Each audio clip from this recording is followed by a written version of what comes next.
غټه کمزوري ده سیاسي دونه غټه کمزوري ده زمونږ پته نه لګي چې زمونږ سیاسي دا ولې کمزوري ده هر ځای کې که تاسو وګورئ په تاداش کې د ځناورو هسپتال شته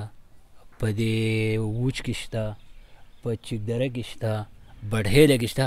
زمونږ په هر تقریبا زمونږ چې 100% آبادي ده په اوسکۍ کې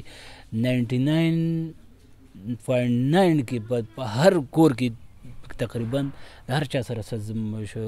دغه ولاړي ځناور ولاړي کني که بیزه نه وي ګډه نه وي غوا خو لازمي چرګان خو نن سبا د هر چا که شوقیانه ساتلي زما خپل 4 ګډان دي او دغه مې دي مرغۍ مې دي او دغه دي نو هغه زه ډېر زیات که زه بیمار شم یا اوس ته وړم یا دغه ته وړم سرکاري هسپتال ته وړم نو دا زمونږ سیاسي کمزوري ده پته نشته چې دا ولې دغه باډو په دې باندې اټو د اکشن نه دي چې یاره ما ته د ځناورو هسپتال ضرورت دی یو ډاکټر پکار دی هغې دپاره صرف خامون دپاره ولې نه راځي دو صرف موږ دغه تور پیپ ته تورو ټوټۍ ته سیاست ویلی دی چې به د دې لپاره به سیاست کوو دغه به کوو نور دې ته